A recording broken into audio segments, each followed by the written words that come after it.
पश्चिम बंगाल की मुख्यमंत्री ममता बनर्जी ने ट्विटर को कथित तौर पर नियंत्रित करने की बीजेपी नीत केंद्र सरकार की कोशिश की गुरुवार को निंदा की। उन्होंने दावा किया कि केंद्र माइक्रो ब्लॉगिंग साइट को प्रभावित करने में असफल होने के बाद अब उसे प्रभावहीन करने का प्रयास कर रहा है। उन्होंने इसकी तुलना अपनी सरकार से करते हुए कहा कि उनकी सरकार के साथ भी केंद्र ऐसा ही व्यवहार कर रहा है।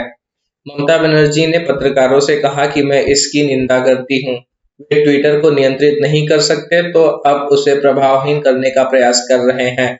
वे हर उस व्यक्ति के साथ यह कर रहे हैं जिसे अपने पक्ष में नहीं ला पा रहे हैं। वे मुझे नियंत्रित नहीं कर सकते, इसलिए मेरी सरकार को प्रभावहीन करने की कोशिश कर रहे हैं। खबरों के अनुसार सीरम इंस्टीट्यूट ऑफ इंडिया, जो देश में कोवोवैक्स नाम से नोवावैक्स की कोविड-19 वैक्सीन का उत्पादन करने की तैयारी कर रहा है, अगले महीने बच्चों पर वैक्सीन का परीक्षण शुरू कर सकता है। अमेरिका स्थित नोवावैक्स ने सोमवार को कहा था कि उसका कोविड-19 वैक्सीन अमेरिका और मेक्सिको में देरी से क्लिनिकल परीक्षण शुरू किया, जिसकी प्रभावशीलता 90% से अधिक है। भारत में वयस्कों पर क्लिनिकल ट्रायल मार्च में शुरू हुए थे।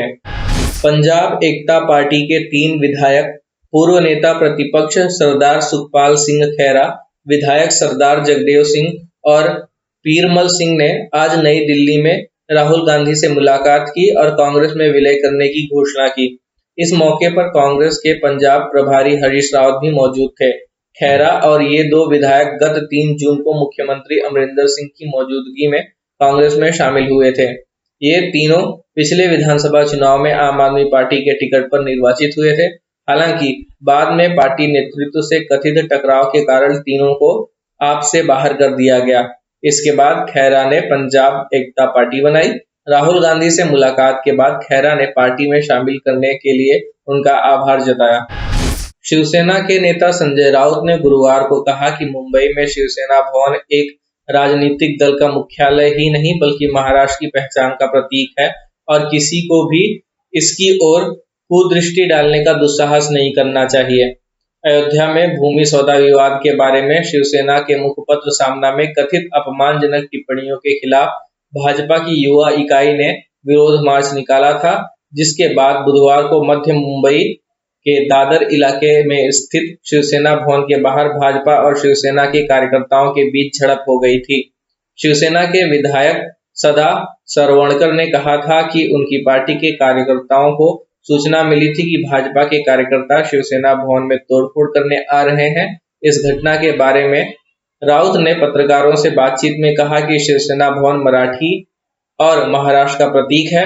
शिवसेना के वरिष्ठ नेता ने यह भी कहा कि किसी को हमें गुंडा होने का प्रमाण पत्र देने की जरूरत नहीं, हम प्रमाणित हैं।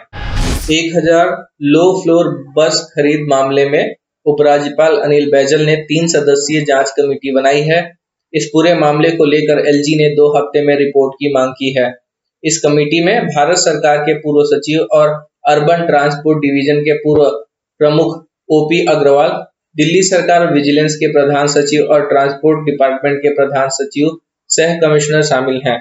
बता दें कि ये कमेटी जांच करेगी कि इस मामले में क्या शिकायत की गई है, टेंडर की प्रक्रिया क्या रही है, पूरी प्रक्रिया का पालन जीएफआर यानी जनरल फाइनेंशियल रूल के तहत हुआ है या नहीं। प्रथम दृष्टया विभागीय अधिकारियों के स्तर पर क्या कोई क्रिमिनल मिसकंडक्ट हुआ है या इस प्रक्रिया में एक दूसरे को फायदा पहुंचाने की कोशिश की गई है। जब हमने HW न्यूज नेटवर्क की नींव डाली थी, तब हमने यह ठाना था कि न्यूज और इंफॉर्मेशन ये लोगों तक फ्री पहुंचनी चाहिए, मुफ्त पहुंचनी चाहिए, और हम आज भी ये वचन पर कायम है। पर जैसे आपको मालूम है, न्यूज चैनल चलाने के लिए पैसों की जरूरत है, तो हमको सबको न्यूज फ्री पहुंचाने के लिए कुछ मेंबर्स और कुछ सपोर्टर्स की जरूरत है। जी हां, मेरी आप सबसे गुजारिश कि आप सब HW न्यूज हिंदी की मेंबरशिप को ग्रहण करें। ये सदस्यता स्वैच्छिक है, यानी कि आप अपनी मर्जी के मुताबिक इसे ग्रहण कर सकते हैं, क्योंकि अगर आप इसे ग्रहण नहीं भी करते तब भी आपको HW न्यूज हिंदी के तमाम कार्यक्रम मिलते रहेंगे। मगर अगर आप चाहते हैं कि आजाद न्यूज जो है वो मजबूत हो, अगर आप चाहते हैं कि वो न्यूज जो सत्ता से सवाल पूछती है वो मजबूत हो, तो जरूर बने HW न्यूज हिंदी के सदस्य। जो लोग हमारे 89 रुपए प्रति महीने वाले कार्यक्रम से जुड़ेंगे उनके लिए HW न्यूज का बैच विश मिलेगा।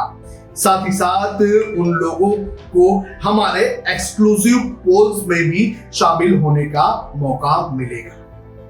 इसके अलावा हमारा जो दूसरा मेंबरशिप कार्यक्रम है वो 199 रुपीस प्रति महीने का है, यानी कि 199 रुपए प्रति महीने। और इस प्रोग्राम में हमारे जो मेंबर्स हैं उन्हें 99 रुपए के प्रोग्राम वाले सभी चीजें तो मिलेंगी। इसके अलावा बिजनेस से जुड़ी हुई बातें भी हम करेंगे। हमारे एक्सपर्ट अखिलेश भार्गव से आप बिजनेस से जुड़े हुए अपने सवाल भी पूछ सकते हैं। हम उम्मीद करेंगे कि आप इस निष्पक्ष पत्रकारिता की राह में हमें पूरी तरह से योगदान देंगे।